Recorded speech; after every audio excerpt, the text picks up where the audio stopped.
welcome here.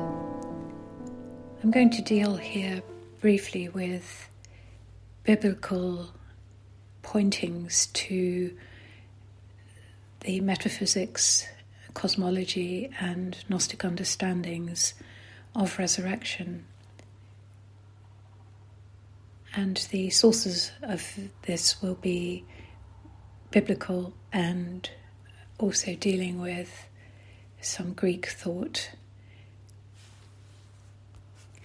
The Church has set out particular readings for particular Sundays, and the fifth Sunday of Easter in this year of 2023 is the reading that begins, "In my Father's house there are many dwelling places."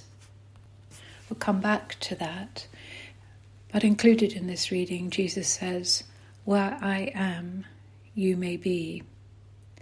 And he says, "I am in the Father, and the Father is in me." Or we could say Creator, where he uses Father. He also says that this Father, this Creator, does the Father's or Creator's works in the actions of Jesus. And so issues of causality and volition are called to mind. Typically, this is read as being the sort of way that Jesus is so different from every other person. But we've just heard him say that you can be like that too. So immediately, on an examination of this text, we begin to see that Jesus has a very different understanding of volition and causality. Causality as the usual way we look at the way the world works is pulled apart completely by the erosion of the idea of volition. Volition really sits on top of causality if you ponder it a bit. And so most non-dual thinkers will take out both of these ideas of personal volition and the ideas of causality in the same way. They're both eroded by coming to the understanding that the being is in the Creator and the Creator is in the being.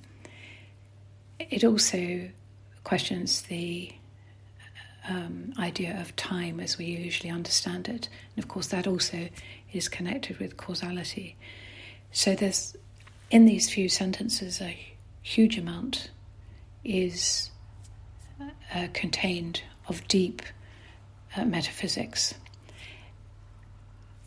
And it's often read more superficially, really, as words Jesus is describing about himself, and that you can find the same understanding by adhering to him, whereas actually he's saying, really, there is no division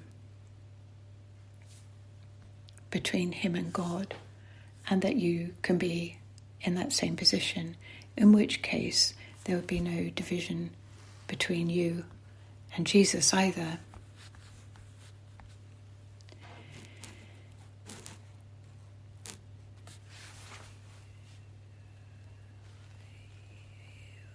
We hear various writers, and some of them very early on in the Christian tradition and in the canons of the Church.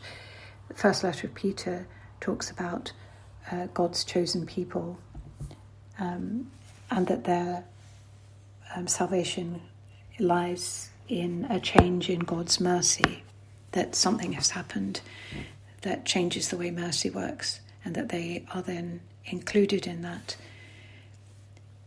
Again, we can read this very superficially to mean that some sort of new contract has been offered, and often that's more or less the language, a new covenant. But also included in this snippet from 1 Peter, which was written soon after the resurrection, so 62 to 64 AD, somewhere around there, we hear that once begun to be tasted, we long for pure spiritual milk, so that we may grow into the complete freedom of God. So this is an understanding being offered here that is much less categorical and constrained and stepwise than, again, a superficial reading would lead us to think. So a religious formulation around this might be that because you're chosen and there's now mercy offered, if you do all the right things, then you can be saved, in inverted commas. But sitting with the text a bit more, with fewer constraints and restraints in your thinking, you can see this as a call to the complete freedom of God. The understanding that there's a way now, open and obvious, to achieve this.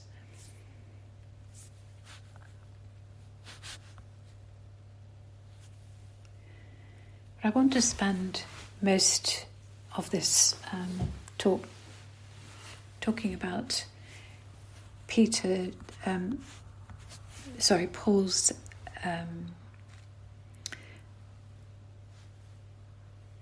discussion, polemic sermon at the Areopagus to a Greek audience. In the Bible, this is mentioned in Acts chapter 17.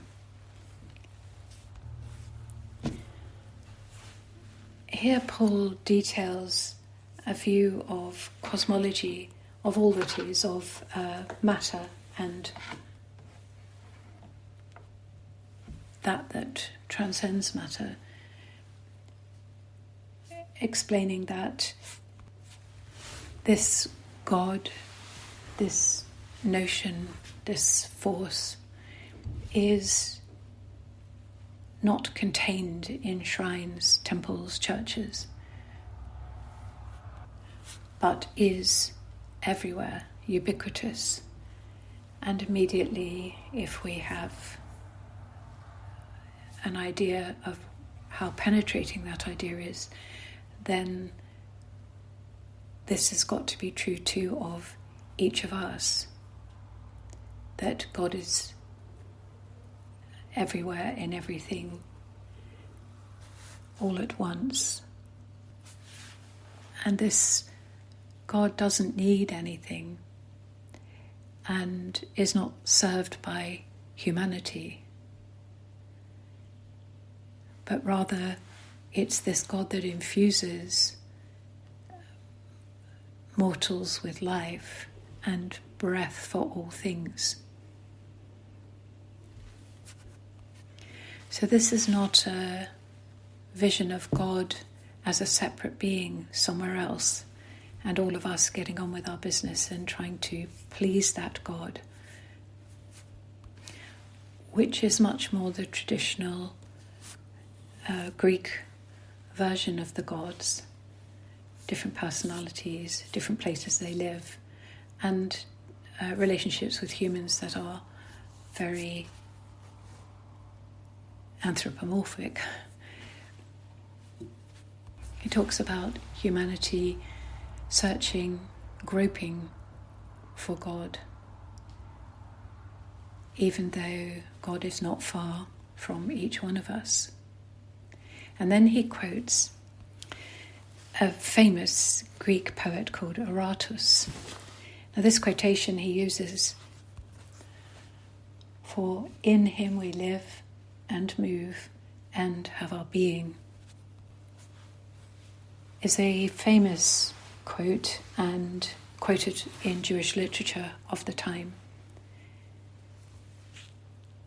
So it's not particularly necessary to believe that Paul knew the whole work or had spent much time with the phenomena which Aratas wrote and he's quoting here.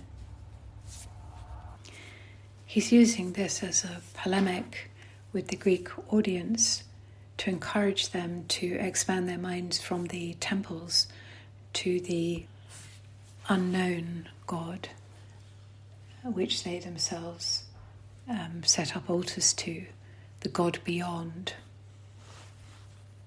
We might say the God beyond all understanding. But for a moment, I'd just like to look at Aratas' phenomena, or phenomena, we could call it. He was a poet, a medic, and a philosopher, and in his early life trained as a Stoic.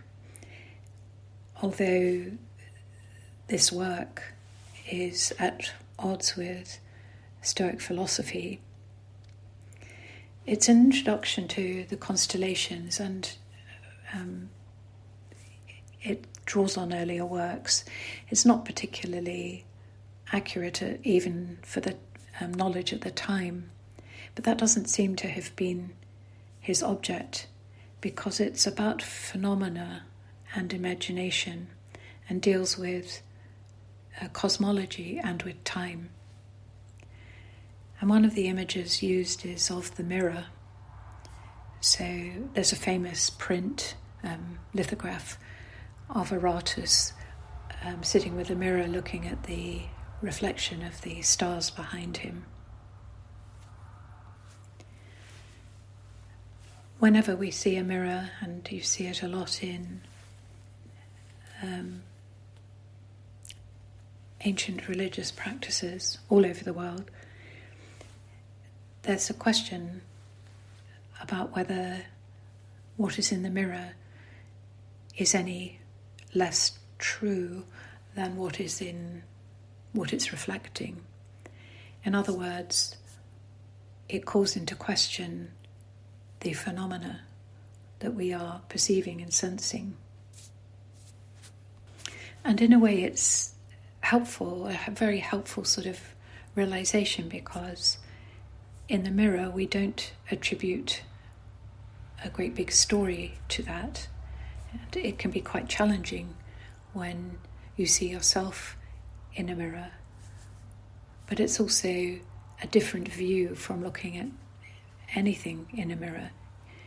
There's a stronger sense of unreality, a clearer sense that this is a perceptual occurrence, and that the ideas that would normally immediately flow from that are divorced. So would you say that that reflection is your cup of coffee?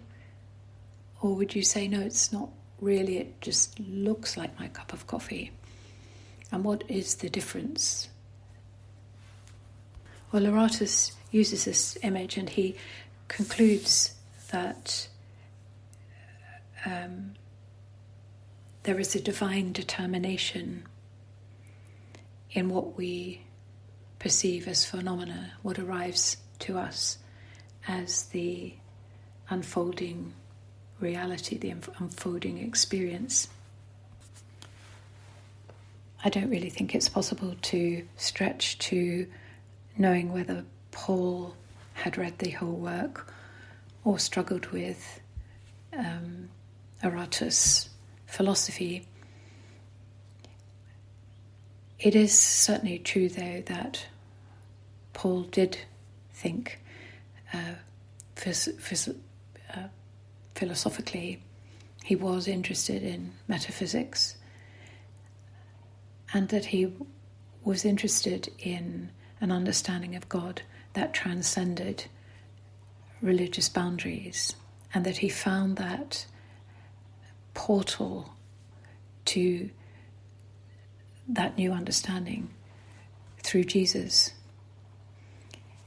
It's particularly noteworthy that Paul doesn't spend much time talking about Jesus other than in these terms.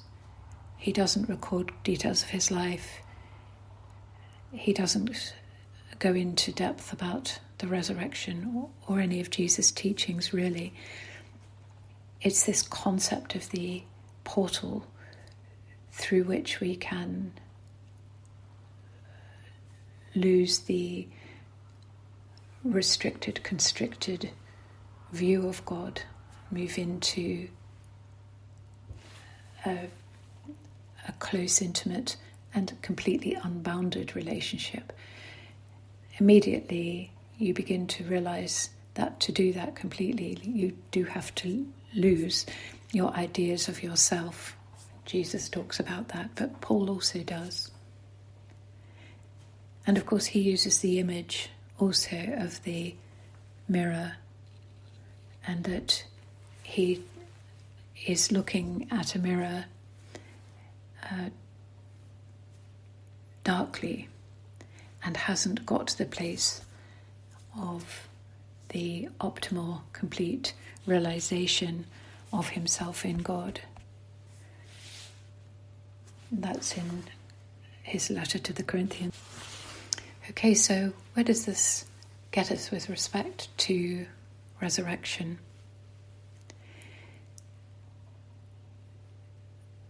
These readings, the bits that are most tricky or sound most like rehearsed religious lines, are the bits that we need to pay attention to.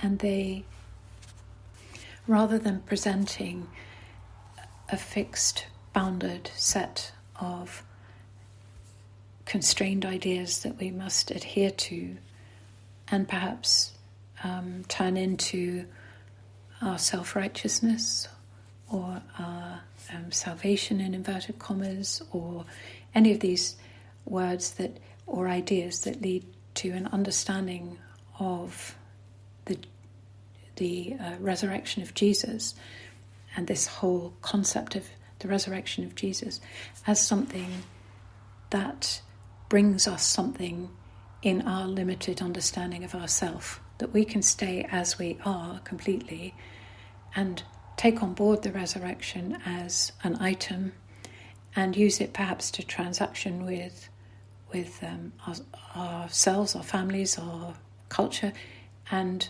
particularly with God. And you get out of spinning out of that sort of idea really crazy stuff like building up some kind of good account sheet with God, using Jesus as leverage. I'm not sure I've described that very well, but I'm going to move on because there's that traditional set of ideas around these readings and around resurrection that lead to nowhere particularly other than some more information, if you like, about God and some more ways to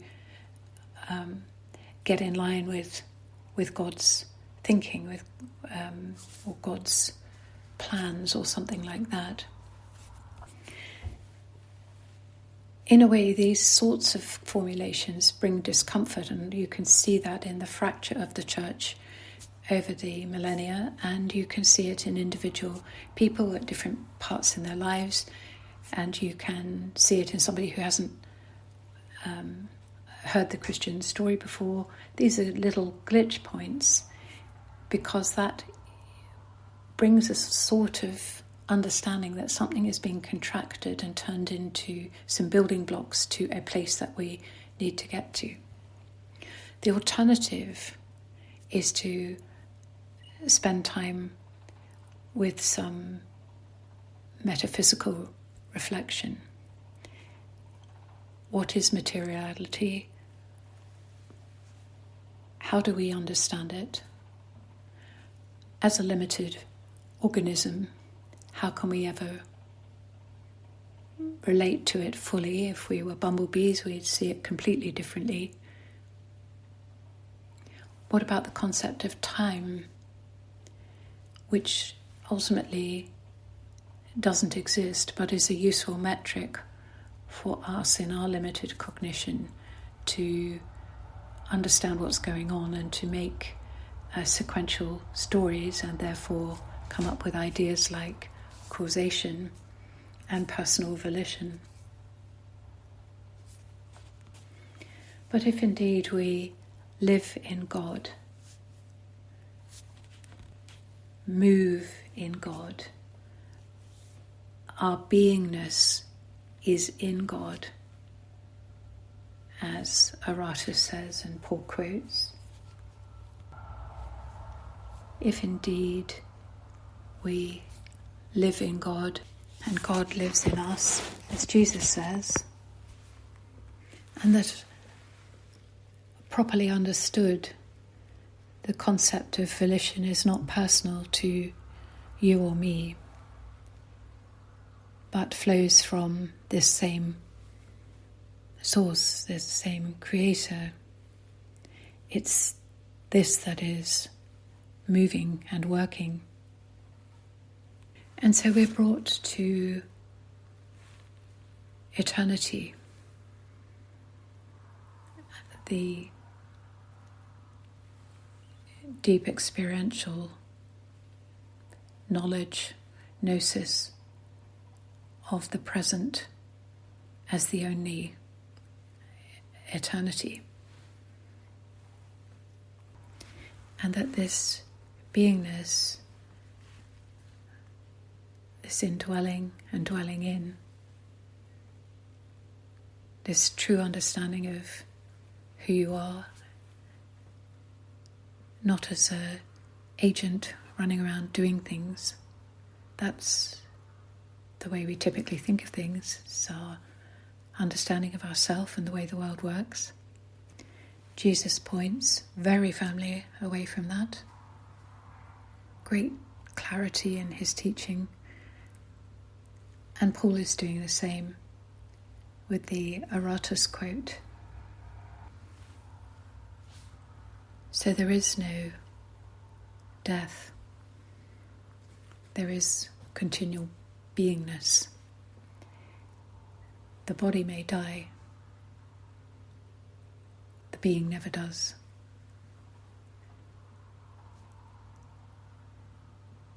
So for those who thought they saw the end of the being, they came to realize they hadn't. That Jesus was still present. And actually, eventually, slowly, that they too were not meeting an end in physical death.